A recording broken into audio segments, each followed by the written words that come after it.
Hi, welcome back. Today we're going to talk about rights, wrongs, and copyright infringement. So if we have all these rights as a copyright owner, we need to know what to do if we feel someone's copied our work.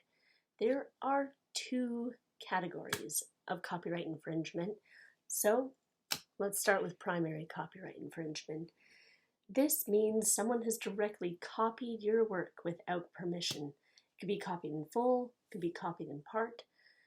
If someone has copied your work, you need to prove that you own the copyright, prove it's been copied, and that it's similar enough that it would be deemed to be infringing copyright. Even if it's not an exact copy and it isn't a long piece of your work, it could still be infringement. This does include using your music to make another work, making illegal copies of your work, and even, the classics that one sound likes the other. That's just how it goes. It could be infringement. So it does include using your music to make another work. So this is why it's recommended to have the original recordings or sheet music and lyrics date stamped on your computer, mailed in an envelope to yourself, and to remain sealed until the day you might be required to prove it. This isn't always fail-proof, but it does add strength to your case if you need to prove your rights. In order to establish if copyright has been infringed, you'll likely need to involve a forensic musicologist to analyze both works for similarities. You'll need to confirm that there is a copyright in place. Remember, it doesn't have to be intentional to be infringement. If we are looking at released music, it may be prudent to get PRS and other publishing companies involved in the case. They'll likely have copyright details available based on when the artist registered with them, and the works released or placed and how payments have been made to that point in time. Secondary copyright infringement is a little bit different in that it's to do with the distribution of infringed materials. So this means putting the work for sale, promoting it, using it to sell other products, making copies, or importing the music for sale. Think pirating music, making illegal copies for sale. Like, I bought this CD from HMV, but now I'm going to make copies of it and I'm going to sell it for £2 each to all my friends and everybody in the neighborhood.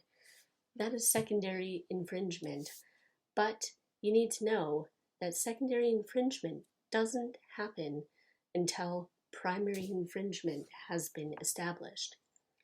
In order to hold someone accountable for secondary infringement, a few things need to happen.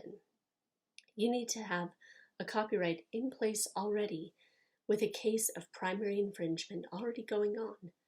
This is because they would have had to copy the music first, whatever way it was done, in order to distribute the music for financial gain.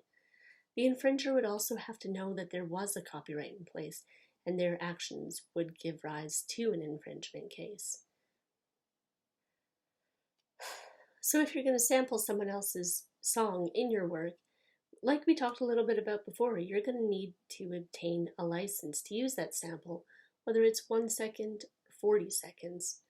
When you obtain a license, it means you'll have received permission from the copyright owner to use the song, which will give it credit for them.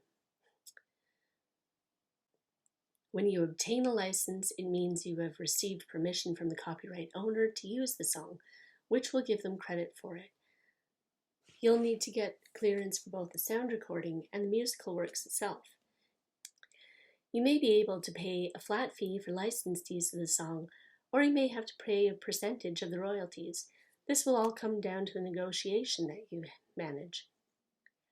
You could go ahead and re-record the sample, and in that case, you'll need to obtain a license only for the musical works because you're not using the actual original sound recording. Unless the sample you're looking to use is in the public domain as the copyright has expired, you will either need 1 or 2 licenses before you move forward. Protect your rights with your new song by making sure the rights of the sample copyright owner are protected as well. It's a two-way street, and the only way it's going to work is if you work together. We'll see you next time when we talk about infringement cases, musicologist roles, infringement payouts, and fair use. See you then.